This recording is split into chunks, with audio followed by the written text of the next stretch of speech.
मोहतरम दोस्तों, अस्सलाम वालेकुम वरहमतुल्लाहि वबरकातुहू।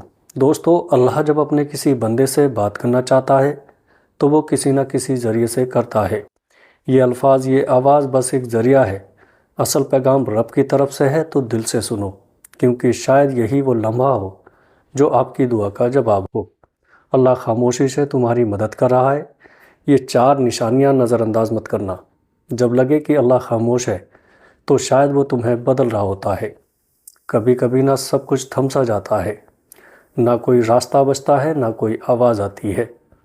दुआ भी करते हैं, सब्र भी करते हैं, रो भी लेते हैं, मगर लगता है जैसे अल्लाह खामोश हो चुका है।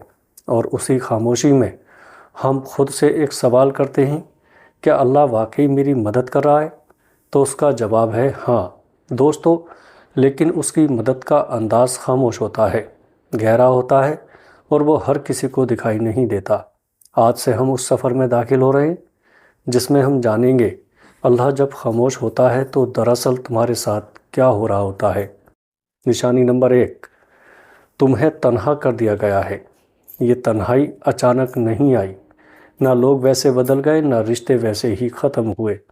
ये अल्लाह का वो निज़ाम है जो तुम्हें अपने करीब ला रहा है। तुम दुआ मांगते थे कि दिल का सुकून मिले, और अल्लाह वो सब कुछ तुमसे हटा दिया जो तुम्हें अपनी तरफ दूर रखे हुए था। लोगों का दूर हो जाना, कुछ ख्वाबों का टूट जाना, कुछ मंसूबों का ना बन पाना, ये सब तुम्हें अकेला करके अल्लाह तुम्हें अपने सजदों की तरफ बुला रहा है। याद रखो, अल्लाह सबसे पहले तुम्हें तन्हाई देता है ताकि तुम सिर्फ उसी को पुकारो, क्योंकि वो जानता है कि सजदे में बहे हुए आंसू कभी खाली नहीं जाते। निशानी नंबर 2, तुम्हारे दिल में बेनाम सी बेचैनी पैदा हो गई है। कुछ दिन पहले तक तुम ठीक थे, ज़िंदगी जैसे चल रही थी, लेकिन अब तुम्हें वो चीज़ें खुशी नहीं दे रहीं जो पहले तुम्हें सुकून देती थीं। ये बेचैनी अल्लाह की तरफ से है, वो तुम्हें दुनिया के जाल से आहिस्ता आहिस्ता निकाल रहा है। ये बेचैनी, ये अधूरापन तुम्हें याद दिलाता है कि तुम असल में इस दुनिया के लिए नहीं बने। जब अल्लाह किसी बंदे को अपने करीब लाना चाहता है तो वो उसके दिल में एक ऐसी प्यास पैदा कर देता है जो दुनिया की कोई चीज़ बुझा नहीं सकती। दोस्तों, ये प्यास सिर्फ सजदे की ठंडक से बुझती है। ये बेचैनी सिर्फ अल्लाह के ज़िक्र से सुकून में बदलती है। क्या दिल में वो बेचैनी है जिसे आप किसी से बयान नहीं कर पाते? तो खुशनसीब हैं आप, अल्लाह आप पर खामोशी से काम कर रहा है। ये वो मरहला है जहाँ ज़्यादातर लोग मायूस होकर पलट जाते हैं, लेकिन जो थम जाते हैं, रुक कर अल्लाह को देखने लगते हैं, उन्हें वो मदद दिखती है जो नज़र से नहीं, दिल से महसूस की जाती है। दोस्तों, याद रखो, अगर अल्लाह खामोश है तो वो गाफिल नहीं, बल्कि वो तुम्हारी तकदीर खामोशी से लिख रहा है। कभी कभी इंसान चीखना चाहता है, किसी को ज़ोर से पकड़ कर कहना चाहता है कि मैं थक गया हूँ, लेकिन जब कोई सुनने वाला ना हो तो बस आँखों से खामोश आंसू बहते हैं और दिल से बस एक फरियाद निकलती है, या अल्लाह, और कितना आजमाएगा तू? तो जान लो, ये सवाल, ये थकन, ये सब बेवजह नहीं। निशानी नंबर 3, आजमाइशें बढ़ गई हैं और तुम खुद को कमज़ोर महसूस करने लगे हो। जब तुम्हारे आसपास की दुनिया मुसलसल टूटने लगे, जब हर कदम पर रुकावटें आएँ, जब कोई दुआ पूरी होने के बजाय ज़िंदगी मज़ीद उलझने लगे, तो ये इस बात की अलामत है कि अल्लाह तुम्हारी रूहानी ताकत को बढ़ा रहा है।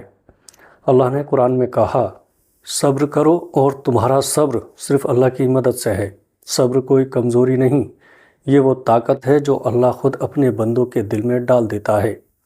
कभी कभी तुम ये सोचते हो, मैं इतना कमज़ोर हूँ, मुझसे ये सब क्यों हो रहा है? लेकिन असल बात यह है, तुम्हें अल्लाह ने चुना है उसके ख़ास बंदों में से एक के तौर पर, क्योंकि वो जानता है कि तुम बर्दाश्त कर सकते हो, और वो तुम्हें खामोशी से मजबूत कर रहा है। दोस्तों, तुम्हारी दुआएं अभी तक कबूल नहीं हुई, तुम्हारी आंखें हर रात भीग जाती हैं, और दिल बस यही कहता है, बस अब और नहीं। तो रुक जाओ, ये वो वक्त है जहां अल्लाह तुम्हें तोड़कर जोड़ रहा होता है। जैसे लोहा आग में तपता है, तभी वो मजबूत तलवार बनता है। उसी तरह तुम्हारा दिल तपिश से गुज़र रहा है ताकि वो ईमान के हथियार से मजबूत हो जाए। खामोश मदद जो तुमने महसूस नहीं की, क्या तुम्हें याद है जब सब छोड़ गए थे, پھر بھی ایک امید باقی رہی تھی۔ جب سب دروازے بند ہو گئے تھے پھر بھی ایک راستہ ملا تھا۔ وہ سب کچھ حادثہ نہیں تھا، وہ اللہ کی خاموش مدد تھی۔ دوستو، وہ مدد جو نہ شور کرتی ہے نہ اعلان، بس چپ چاپ تمہیں سنبھالتی ہے۔ اللہ آزماتا کیوں ہے؟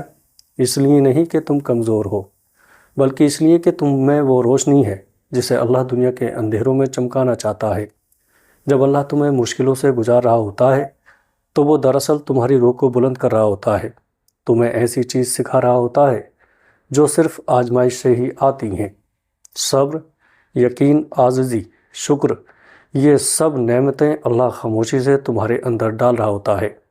یہ صرف تیسری نشانی تھی، مگر یہ نشانی تمہارے اندر سب کچھ بدل سکتی ہے۔ دوستو، چوتھی نشانی جو اللہ کے بہت قریب ہونے کی علامت ہے، اور ساتھ ساتھ ہم یہ جانیں گے کہ اللہ کی خاموش مدد آخر کیسے ایک دن تمہارے نصیب کو بدل دیتی ہے۔ ابھی ہار نہ مانو۔ اللہ شاید خاموش ہو، مگر وہ تمہاری ہر آہ پر ہر آنسو، ہر دعا سن رہا ہے۔ جب تمہارا دل ٹوٹنے لگے تب اللہ تمہارے قریب آنے والا ہوتا ہے۔ کبھی کبھی دل ٹوٹتا نہیں بلکہ اللہ کے قریب جانے کے لیے نرم کیا جاتا ہے۔ جب انسان ہر سہارے سے تھک کر بس تنہائی میں گر جاتا ہے اور کہتا ہے یا اللہ اب صرف تو ہی ہے، تو یہی وہ لمحہ ہوتا ہے جب رب تمہیں اپنے آغوش میں لینے آتا ہے۔ نشانی نمبر 4، تمہارا دل ٹوٹ رہا ہے اور تم اللہ کو پہلے سے زیادہ یاد کرنے لگے ہو۔ یہ وہ نشانی ہے جسے اکثر لوگ نظر انداز کر دیتے ہیں۔ وہ سمجھتے ہیں کہ ان کا دل کمزور ہو گیا ہے، مگر حقیقت میں اللہ اس دل کو اپنی طرف کھینچ رہا ہوتا ہے۔ حدیث ہی میں آتا ہے، میں اپنے بندے کے گمان کے مطابق ہوں، جب وہ مجھے یاد کرتا ہے میں اس کے ساتھ ہوتا ہوں۔ یعنی جب تم دل سے درد کے ساتھ اللہ کو پکارتے ہو تو وہ صرف سن نہیں رہا ہوتا، وہ تمہارے قریب آ رہا ہوتا ہے۔ اکثر ایسا ہوتا ہے کہ تم خوش دکھائی دیتے ہو مگر اندر سے ٹوٹے ہوئے ہو۔ تمہاری دعائیں آنکھوں سے بہتی ہیں مگر زبان خاموش ہوتی ہے، کوئی پوچھتا بھی نہیں کہ کیا حال ہے۔ تو یہی وہ وقت ہوتا ہے جب اللہ اپنے سب سے خاص طریقے سے تمہارا قرب بڑھاتا ہے۔ وہ دنیا سے سب توجہ ہٹا کر تمہیں بس اپنی طرف متوجہ کرتا ہے۔ جب سب نے تمہیں سمجھنے سے انکار کر دیا تب تم نے اللہ سے دل کی باتیں شروع کر دی۔ جب کوئی ساتھ نہ رہا تب تم نے سجدوں میں دیر لگانی شروع کر دی۔ جب دل رویا تب زبان پر یا اللہ آیا۔ دوستو، یہ سب تبدیلیاں اللہ کی نشانیاں تھیں، اور وہ تمہارے ساتھ ہے جہاں کہیں بھی تم ہو۔ یعنی وہ دلوں کی حالت جاننے والا ہے، وہ خاموش آنسو سننے والا ہے، وہ تمہارے اندر کے زخم کو بھی شفا دینے والا ہے۔ تمہیں لگ رہا ہے کہ تم تنہا ہو، نہیں، اللہ تمہارے سب سے زیادہ قریب ہے۔ خاموشی کے بعد کا تحفہ، جب تم دل سے سچے یقین کے ساتھ اللہ سے جڑ جاتے ہو تو پھر وہ دروازہ کھولتا ہے جو تم نے مانگے بھی نہ تھے۔ دل کو سکون، گناہوں سے توبہ، اندرونی پاکیزگی اور سب سے بڑھ کر اللہ کا قرب، یہ سب وہ نعمتیں ہیں جو دل کے ٹوٹنے کے بعد عطا ہوتی ہیں۔ دوستو، آج کی یہ ویڈیو اگر آپ کو اچھی لگی ہو تو آگے دوستوں میں شیئر ضرور کریے گا۔ اللہ پاک ہم سب کے کاروبار میں برکت عطا فرمائے، ہر بیماری پریشانی سے محفوظ فرمائے، ہمیں 5 وقت نماز پڑھنے کی توفیق عطا فرمائے، اور جن جن بہن بھائیوں نے دعاؤں کے لیے کہا ہے اللہ ان کی جائز تمناؤں کو، جائز دعاؤں کو اپنی بارگاہ میں قبول فرما۔ السلام علیکم ورحمۃ اللہ وبرکاتہ۔